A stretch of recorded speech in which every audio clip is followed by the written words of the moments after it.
اعوذ باللہ من الشیطان الرجیم بسم اللہ الرحمن الرحیم وبہ نستعین انہ خیر ناصر و معین والصلاۃ والسلام علی رسولہ الکریم و اہل بیتہ الطیبین الطاہرین المعصومین واللعنۃ الدائمۃ علی اعدائہم من یوم العداوۃ الی یوم الدین۔ اما بعد فقد قال اللہ تبارک و تعالی فی کتابہ الحکیم بسم اللہ الرحمن الرحیم لا تدرکہ الابصار وہو یدرک الابصار وہو اللطیف الخبیر۔ پروگرام اصول دین کے ساتھ محمد اصغر یزدانی آپ کی خدمت میں حاضر ہے۔ پروگرام کے نام سے واضح ہے کہ اس پروگرام میں ہم اصول دین کا تذکرہ کرتے ہیں، اور اس میں بھی کوئی شک نہیں کہ ہمارے معزز ناظرین و سامعین اس بات سے آگاہ ہیں کہ اصول دین عام طور پہ 5 شمار کیے جاتے ہیں: توحید، عدل، نبوت، امامت اور قیامت۔ سب سے پہلے توحید اور بحث ہماری مسلسل چل رہی ہے توحید کے حوالے سے، یعنی اس ذات وحدہ لا شریک کے بارے میں ہم گفتگو کر رہے ہیں۔ توحید جو اصول دین میں سے ہے اور اس پہ ہماری بحث جاری ہے۔ ہم نے وجود باری پہ بھی بحث کی، اور پھر اس ذات والا صفات کے حوالے سے ہم نے یہ بھی ذکر کیا کہ وہ احد ہے، واحد ہے۔ ہم نے اس بات کو بھی عرض کیا کہ اس کی صفات جب ہم کہتے ہیں تو اس کی صفات سے کیا مراد ہے۔ مذہب آل محمد میں اللہ کی صفات عین ذات ہے، یعنی اللہ رب العزت کا تصور جداگانہ کیا جائے اور اس کی صفات کا تصور جداگانہ کیا جائے، ایسا ممکن نہیں۔ اس کی ذات ہی اس کی صفات ہیں اور اس کی صفات ہی اس کی ذات ہے۔ جب صفات کی بحث آئی تو صفات کو 2 حصوں میں تقسیم کیا گیا۔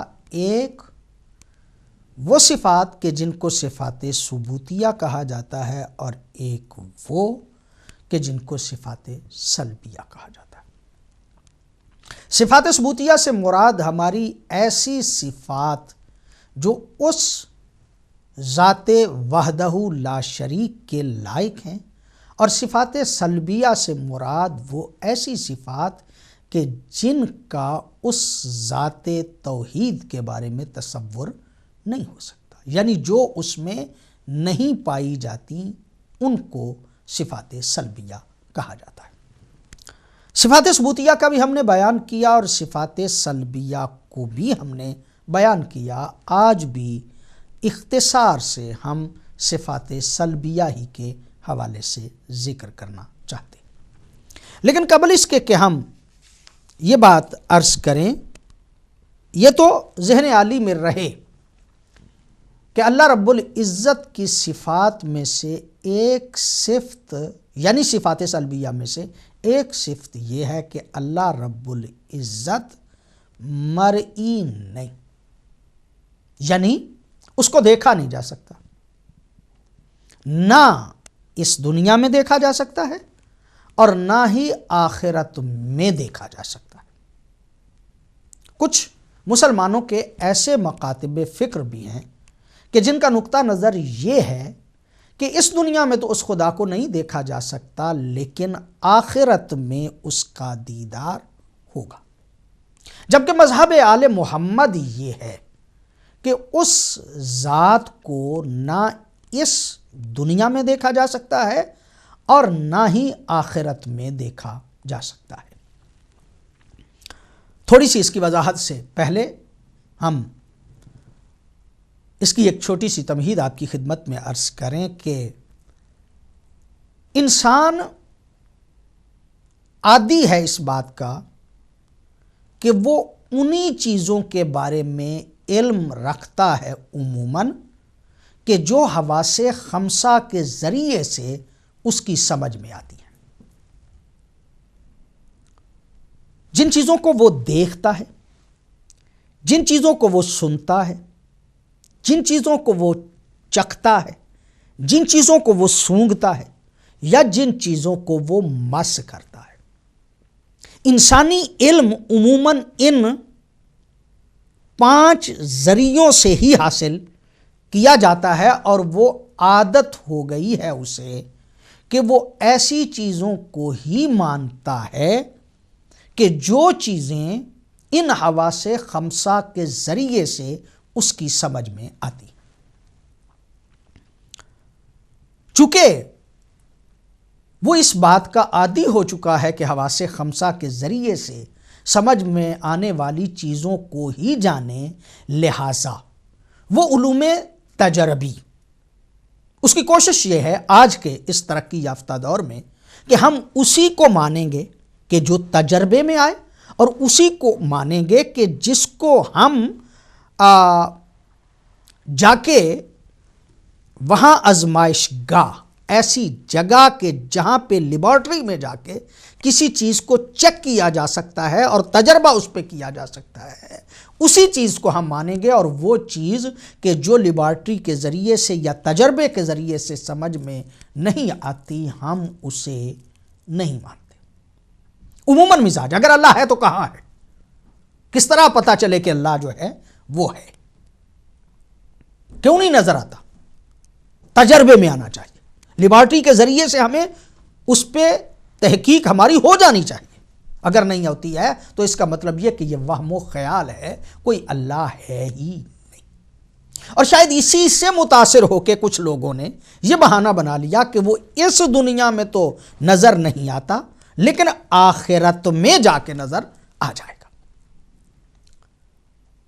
چند ایک مثالیں دینا چاہتا ہوں اصل مطلب تک پہنچنے کے لیے۔ فرض کریں کہ آپ کسی سیب کے درخت یا کسی پھلدار درخت کے نیچے بیٹھے ہوئے ہیں، اور آپ بیٹھے ہوئے ہیں اور اس درخت سیب کا ہے یا کسی بھی پھلدار درخت کا کوئی پھل جو ہے وہ اوپر سے گرتا ہے اور آپ کے قریب آ کے گر جاتا ہے۔ یہ جو اس درخت کا پھل گرا، فرض کریں کہ سیب ہے، انار ہے، یا فرض کریں کہ آم ہے، اور آم کے درخت کے نیچے آپ سوئے ہوئے ہیں اور وہ اوپر سے ایک آم جو ہے وہ گرتا ہے۔ یہ آم زمین پہ کیوں گرا؟ جب یہ درخت سے ٹوٹا تو اوپر کو اس نے پرواز کیوں نہیں کی؟ ظاہر سی بات ہے کہ اس کا کوئی نہ کوئی سبب ہے، اس کی کوئی نہ کوئی وجہ ہے، اس کی کوئی نہ کوئی علت ہے۔ اور وہ علت کیا ہے؟ ظاہر سی بات ہے کہ یہ زمین کی قوت جاذبہ ہے کہ جس نے اس درخت سے ٹوٹنے والے پھل کو اپنی طرف کھینچا ہے۔ اگر قوت جاذبہ نہ ہوتی تو یہ کبھی بھی پھل جو ہے وہ زمین کی طرف نہ آتا، اس کو اوپر کو بھی جانا چاہیے تھا۔ قوت جاذبہ موجود ہے جس کی وجہ سے یہ پھل نیچے کی طرف آیا۔ لیکن کیا اس قوت جاذبہ کو ہم اپنی آنکھوں سے دیکھ سکتے ہیں؟ کیا اس قوت جاذبہ کو ہم حواس خمسہ کے ذریعے سے درک کر سکتے ہیں؟ یقیناً کہا جائے گا کہ نہیں۔ اس کے آثار کو تو دیکھا جا سکتا ہے، لیکن اس قوت کو نہیں دیکھا جا سکتا۔ یعنی وہ قوت کہ جو اس پھل کو اپنی طرف کھینچ رہی ہے، اس کا اثر یہ ہے کہ اگر وہ قوت نہ ہوتی تو یہ پھل نیچے کی طرف نہ آتا، بلکہ اوپر کی طرف بھی جا سکتا، کسی اور طرف بھی جاتا۔ یہ اس کے نیچے کی طرف آنا اس قوت کا اثر ہے۔ اس کا مطلب یہ ہوا کہ بعض قوتیں ہوتی ہیں، لیکن آپ ان قوتوں کو حواس خمسہ کے ذریعے سے درک نہیں کر سکتے، بلکہ ان کے آثار سے اس بات کا یقین پیدا کر لیتے ہیں کہ وہ قوت موجود تھی، تبھی تو اس کا یہ اثر ہوا۔ چلیے ایک اور بات پہ غور کرتے ہیں۔ انسان میں حیات ہے، اور وہ حیات کہ جو انسان میں موجود ہے اس کی حقیقت کیا ہے؟ اس زندگی کو آپ نے کیسے جب ہاتھ چلتا ہے تو کیا یہ زندگی ہے؟ پاؤں چلتے ہیں تو کیا یہ زندگی ہے؟ آنکھیں دیکھتے ہیں تو کیا یہ زندگی ہے؟ نہیں، زندگی ایک اور، حیات ایک اور چیز کا نام ہے کہ جس کی وجہ سے انسان چلتا ہے، جس کی وجہ سے انسان جو ہے وہ اٹھتا ہے، جس کی وجہ سے بیٹھتا ہے، جس کی وجہ سے لیٹتا ہے، جس کی وجہ سے اس کے اعضاء جو ہیں وہ کام کر رہے ہیں۔ اگر وہ حیات نہ ہوتی تو یقینی طور پہ اس کے یہ اثرات نہ ہوتے۔ حیات ہے، یہ اس کے اثرات ہیں، حیات نہیں۔ یعنی یہ اس کا اثر ہے، یہ اس کا نتیجہ ہے، خود حیات یہ نہیں۔ حیات کو حواس خمسہ کے ذریعے سے انسان درک نہیں کر سکتا، بلکہ اس کے آثار ہی کو دیکھ سکتا ہے۔ ایک اور مثال تاکہ مطلب پوری طرح سے واضح ہو پائے۔ ہماری بعض چیزوں کے ساتھ محبت ہے، بعض چیزوں کے ساتھ نفرت ہے۔ آپس میں ہم ایک دوسرے کے ساتھ محبت و پیار بھی کرتے ہیں، اور بسا اوقات ایک دوسرے سے اختلاف بھی کرتے ہیں، اور ایک دوسرے سے ناراض بھی ہو جاتے ہیں۔ وہ جو محبت ہے ایک انسان کی دوسرے انسان کے ساتھ، یا جو نفرت ہے ایک انسان کی دوسرے انسان کے ساتھ، وہ نفرت کہاں ہے؟ وہ مہر و محبت کہاں ہے؟ کہا نہیں، اس مہر و محبت کو، اس نفرت کو، اس دشمنی کو تو نہیں دیکھا جا سکتا، اس کے اثر کو دیکھا جا سکتا ہے۔ جب کوئی بندہ کسی پہ ناراض ہوتا ہے اور اس کے ساتھ اس کی دشمنی ہوتی ہے تو اس کے چہرے کے تاثرات یہ بتاتے ہیں کہ اس بندے کو یہ ناپسند کرتا ہے، اور اس کے چہرے کے اثرات یا اس کے عمل سے اس بات کا پتہ چل جاتا ہے کہ فلاں کے ساتھ یہ پیار کرتا ہے، فلاں کے ساتھ یہ محبت کرتا ہے۔ اگر کسی ایسے کو ملتا ہے کہ جس سے اس کو پیار ہو، محبت ہو، تو چہرے پہ آثار خوشی ہوتے ہیں، اور اگر کسی ایسے کے ساتھ ملاقات کرتا ہے یا وہ سامنے آ جاتا ہے کہ جس سے اسے نفرت ہے، تو اس کے چہرے کے اثرات اور طرح سے ہو جاتے ہیں۔ کیا حواس خمسہ کے ذریعے سے اس مہر و محبت کو اور اس دشمنی کو دیکھا جا سکتا ہے؟ جواب یقیناً نہیں میں آئے گا کہ ہم اس محبت کو تو نہیں دیکھ سکتے، اس نفرت کو تو نہیں دیکھ سکتے، البتہ اس کے آثار کو دیکھ سکتے ہیں۔ کئی ایک مثالیں میں نے دی، اور ان مثالوں میں جس چیز کو میں نے واضح کرنے کی کوشش کی وہ بنیادی طور پہ یہی ہے کہ یا دوسرے لفظوں میں اسے یوں کہہ سکتا ہوں کہ اس وقت کائنات میں جتنی بھی چیزیں ہیں ان کو دو حصوں میں تقسیم کیا جا سکتا ہے۔ بعض چیزیں ایسی ہیں جنہیں مادی کہا جاتا ہے، اور بعض چیزیں ایسی ہیں جن کو مجرد کہا جاتا ہے۔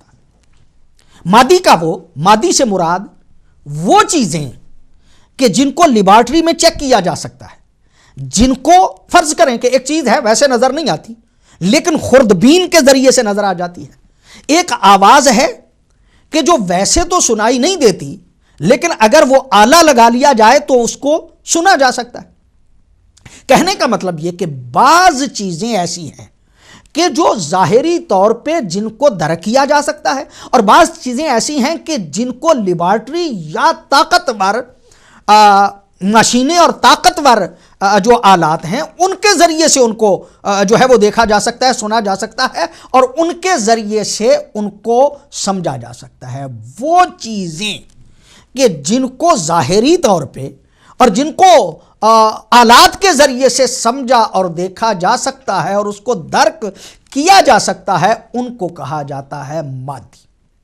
اور وہ چیزیں کہ جن کو حواس خمسہ کے ذریعے سے نہیں سمجھا جا سکتا بلکہ ان کے آثار کو دیکھ کے ان کے ہونے کا پتہ چلتا ہے، ایسی چیزوں کو جو جسم نہیں رکھتے، جو ہیں وہ، ہاں یہ بات بھی ذہن عالی میں رہے کہ وجود اور جسم اور بات ہے۔ جسم کا مطلب ایک ظاہری طور پہ اس کا جو ہے وہ ایک چیز کا ہونا ہے اور وجود کا مطلب اس کا ہونا، لیکن ظاہری طور پہ اس کا کوئی جسم نہیں ہوتا۔ بعض چیزیں ایسی ہیں کہ جو موجود تو ہوتی ہیں لیکن وہ جسم نہیں رکھتی۔ وہ چیزیں کہ جو جسم نہیں رکھتی ان کو آثار کے ذریعے سے سمجھا جاتا ہے، ان کو حواس خمسہ کے ذریعے سے نہیں سمجھا جا سکتا، بلکہ جو ہے ان کو ان کے اثر سے سمجھا جا سکتا ہے کہ یہ چیز ہے۔ اللہ رب العزت کے بارے میں چلیے اور مثالیں اس پہ دینا چاہیں تو بہت زیادہ مثالیں دی جا سکتی ہیں۔ روح کہاں پہ؟ کیا لیبارٹری کے ذریعے سے آپ روح کو سمجھ سکتے ہیں؟ کیا تجربے کی بنیاد پہ تجربے میں روح کو لا سکتے ہیں؟ کیا اس پہ کوئی تحقیق کر سکتے ہیں؟ ظاہر سی بات ہے کہ روح موجود ہے، لیکن انسان اس کے اثر سے تو اس کو سمجھ سکتا ہے، لیکن ظاہراً روح جو ہے اس کو اپنے تجربے اور ان علوم تجربی کی بنیاد پہ ان کو حاصل نہیں کر سکتا۔ اللہ رب العزت وہ ذات ہے کہ جو تجربے میں نہیں آتی۔ اللہ رب العزت وہ ذات ہے کہ جو ذات حواس خمسہ کے ذریعے سے سمجھ میں نہیں آتی۔ باقی کائنات کی چیزیں آثار سے مؤثر تک پہنچ جاتے ہیں۔ باقی تمام چیزوں میں ہم یہ کہہ دیتے ہیں کہ یہ ہے اس لیے کہ اس کا اثر یہ ہے۔ اللہ کے بارے میں اگر یہ اصرار ہو کہ اس کو ہم نے تجربے اور لیبارٹری کے ذریعے سے ہی سمجھنا ہے تو میں سمجھتا ہوں کہ یہ عقل کا دامن چھوڑ دینے کے مترادف ہے۔ اللہ رب العزت بھی وہ ذات ہے کہ جو کبھی دیکھی نہیں جا سکتی ہے، صحیح، لیکن اس کے اثرات تو ہیں، اس کے اثر تو ہیں، اس کے شاہکار تو ہیں، اس کی پوری کائنات اس پہ دلیل تو ہے، لیکن اس ذات کو دیکھا نہیں جا سکتا۔ قرآن حکیم بڑے واضح لفظوں میں ارشاد فرماتا ہے لا تدرکہ الابصار، بصارتیں اسے درک نہیں کر سکتی، وہو یدرک الابصار، وہ بصارتوں کو درک کرتا ہے، وہو اللطیف الخبیر، اور وہی لطیف الخبیر ہے۔ امام الموحدین سرکار حضرت امیر المومنین علی علیہ السلام نے جس طرح توحید کے وہ باریک سے اور دقیق مسائل کو جس طرح سے حل کیا ہے، شاید کسی اور نے اس طرح متوجہ نہیں کیا۔ یہ پیغمبر گرامی کے شاگرد کا خاصہ ہے کہ انہوں نے ان باتوں کو، اور اس دور میں میں سمجھتا ہوں کہ واقعاً فلاسفہ جو آج کے دور میں تحقیق کر رہے ہیں، مولا امیر المومنین نے اس جاہلیت کے دور میں کہ جب عام لوگ جو ہیں وہ جہالت کے اندھیروں میں جو ہے وہ پڑے ہوئے تھے، ایسے حالات میں بھی سرکار حضرت امیر المومنین نے ان مسائل کو بڑے واضح لفظوں میں وضاحت فرما دی۔ آج بھی اگر کوئی پڑھنا چاہے تو اس حوالے سے نہج البلاغہ کو ضرور پڑھنا چاہیے۔ سرکار حضرت علی علیہ السلام ارشاد فرماتے ہیں، میں سمجھتا ہوں کہ یہ ملت اسلامیہ کی بدقسمتی ہے کہ وہ نہج البلاغہ کو نہیں پڑھتی یا نہج البلاغہ کی طرف متوجہ نہیں ہے۔ علی علیہ السلام کے فرامین پہ مشتمل یہ کتاب حقائق کی وہ ایک جامع کتاب ہے کہ جس سے دین خدا جو ہے اس کو سمجھنے میں بہت بڑی مدد مل سکتی ہے۔ کاش ملت اسلامیہ اس کو سمجھے۔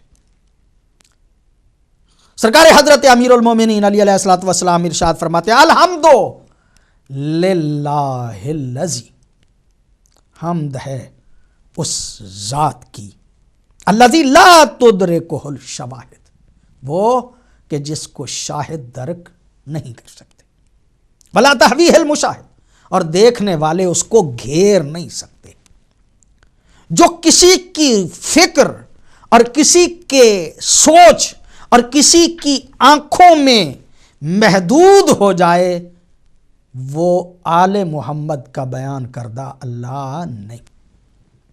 کسی اور کا اللہ تو کرسی پہ بیٹھ سکتا ہے، کسی اور کا اللہ تو محدود ہو سکتا ہے، لیکن آل محمد جسے اللہ کہتے ہیں وہ ذات کبھی بھی دیکھنے والوں کی فکروں، سوچوں اور ان کے مشاہدے میں جو ہے وہ گھیری نہیں جا سکتی۔ ولا تراہ النواظر، سرکار حضرت امیر المومنین ارشاد فرماتے ہیں کہ دیکھنے والے اس کو دیکھ نہیں سکتے۔ لن ترانی قرآن نے بھی بیان فرمایا تھا، اے موسیٰ تو مجھے ہرگز نہیں دیکھ سکتا، نہ آج دیکھ سکتا ہے نہ مستقبل میں دیکھ سکتا ہے۔ یعنی گویا استقبال کی بھی اس لفظ میں پوری طرح سے نفی کر دی گئی کہ لن ترانی، تو ہرگز نہ اب دیکھ سکتا ہے نہ مستقبل میں دیکھ سکتا ہے۔ یعنی وہ ذات توحید ایسی ہے کہ جس کو نہ اس دنیا میں دیکھا جا سکتا ہے نہ آخرت میں دیکھا جا سکتا ہے۔ اس لیے کہ اگر اس کو دیکھا جا سکتا ہو تو وہ جسم رکھتا ہوگا، اور اگر وہ جسم رکھتا ہے اور مادہ ہے تو اس کا مطلب یہ کہ وہ محتاج ہے، یعنی وہ محتاج ہے اس جسم کی طرف۔ اور اگر وہ جسم رکھتا ہے تو اس کا مطلب یہ کہ اس کا جسم مرکب ہے اعضاء سے، اس کے بھی اعضاء ہوں گے، اس کی ٹانگیں ہوں گی، اس کے ہاتھ ہوں گے، اس کے پاؤں ہوں گے، اس کے جو ہے وہ باقی اعضاء ہوں گے۔ تو اس کا مطلب یہ کہ پہلا مرحلہ تو یہ کہ وہ محتاج ہو جائے گا ان اعضاء کے۔ آل محمد جس کو اللہ کہتے ہیں وہ کسی کا محتاج نہیں، حتیٰ کہ اپنے اعضاء کی طرف بھی محتاج نہیں۔ ہم اسے اللہ مانتے ہیں آل محمد کے کہنے پہ کہ جو کسی کا بھی محتاج نہ ہو۔ اور دوسری بات یہ کہ اگر وہ جسم رکھتا ہے تو اس کا مطلب یہ کہ وہ مرکب ہے، ایک اس کا ہاتھ ہے، ایک اس کا پاؤں ہے، کچھ اس کے باقی اعضاء جو ہیں وہ موجود ہیں۔ اس کا مطلب یہ کہ وہ مرکب ہے، کئی چیزوں سے مل کے بنا ہے۔ اللہ وہ ذات ہے کہ جو مرکب نہیں، وہ بسیط ہے، وہ مجرد ہے، وہ کسی چیز سے مجموعہ نہیں، وہ کسی چیز اور سے مل کے نہیں بنا۔ یعنی ذات توحید جس کا تعارف آل محمد نے بیان فرمایا وہ ہے کہ جو مرکب نہیں ہو سکتا۔ سرکار حضرت امیر المومنین علی علیہ السلام کا ایک شاگرد ہے، ثعلب اس کا نام ہے۔ سرکار حضرت امیر المومنین کو دیکھ کے کہتا ہے، یا علی، کیا آپ نے اپنے رب کو دیکھا ہے؟ لوگوں کے ذہن میں یہ سوال تھا۔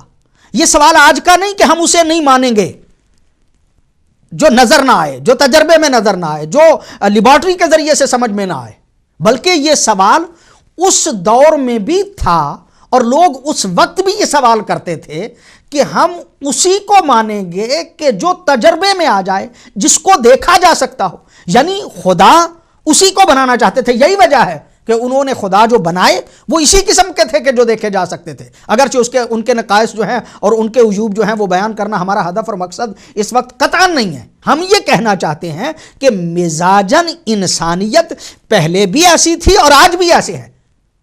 یا علی، آپ نے اپنے خدا کو، اپنے رب کو، اپنے اللہ کو دیکھا ہے؟ یعنی اس سوال میں یہ بات چھپی ہوئی ہے کہ ان کی خواہش یہ تھی کہ ہم اسی کو اللہ مانیں کہ جس کو دیکھا جا سکتا ہے۔ اس کے ذہن میں بھی یہ خیال آیا ہوگا کہ میں تو اپنے نقص کی وجہ سے، میں تو اپنے نقائص اور عیوب کی وجہ سے ممکن ہے خدا کو نہ دیکھ سکوں، لیکن علی تو بہت بلند ہے نا، علی تو پیغمبر گرامی کا وصی ہے، جانشین ہے، علم رسول کا وارث ہے، علی تو اعلیٰ و عرفہ شخصیت کا نام ہے۔ علی نے تو اپنے رب کو دیکھا ہوگا، علی نے تو جو ہے وہ اپنے خدا کو دیکھا ہی ہوگا، لہٰذا سوال کیا پریشان ہو کے۔ یعنی ایک تو یہ سوال بتاتا ہے کہ مزاج یہی تھا کہ ہم خدا اسی کو مانیں گے کہ جس کو دیکھا جا سکتا ہو، اور دوسری بات یہ تھی کہ وہ سمجھتے ہوں گے کہ چلو ہمیں نظر نہیں آتا، علی علیہ السلام کو تو نظر آیا ہوگا، پیغمبر گرامی کو تو نظر آیا ہوگا۔ اب ظاہر ہے کہ چونکہ شاگرد نبی کے حضرت علی سامنے موجود تھے، لہٰذا اس نے سوال کیا، ثعلب نے، یا علی، کیا آپ نے اپنے رب کو دیکھا ہے؟ کیا آپ نے اپنے اللہ کو دیکھا ہے؟ جب یہ جملہ کہا تو حضرت علی علیہ الصلوۃ والسلام ارشاد فرماتے ہیں میں اس رب کی عبادت نہیں کرتا کہ جس کو میں نے دیکھا نہ ہو۔ ذالب دیکھ کے کہتا ہے مولا پھر کیسے دیکھا، کہاں پہ دیکھا ہے؟ سرکار نے مسکرا کے فرمایا کہ ذالب میں نے اس کو ان آنکھوں سے نہیں دیکھا بلکہ میں نے اس کو دل کی آنکھوں سے دیکھا ہے، یعنی اس کے آثار سے سمجھا ہوں کہ وہ ہے۔ اب چونکہ قرآن حکیم میں بعض الفاظ ایسے آ جاتے ہیں کہ جہاں پہ اللہ کا ہاتھ ہے، جہاں پہ اللہ کے پاؤں ہیں، جہاں پہ اللہ کے اعضاء نظر آتے ہیں، تو میں سمجھتا ہوں کہ اگر عقل موجود ہو اور عقل کا سہارا لیا جائے تو بات سمجھ میں آ جاتی ہے کہ جب اللہ کا ہاتھ کہا جاتا ہے تو اس سے مراد دست قدرت ہے، نہ یہ کہ ظاہری طور پہ ہاتھ، اور جب یہ کہا جاتا ہے کہ اللہ کے باقی اعضاء ہیں تو اس وقت بھی ان سے مراد جسم نہیں ہے بلکہ اس اللہ رب العزت کے وہ سلطان اور وہ قدرت ہے کہ جس کا اظہار جو ہے وہ کیا جاتا ہے۔ کاش آل محمد کے دروازے پہ لوگ آتے اور ان کی سمجھ میں توحید آتی۔ حاضر ہوتے ہیں ایک چھوٹے سے وقفے کے بعد۔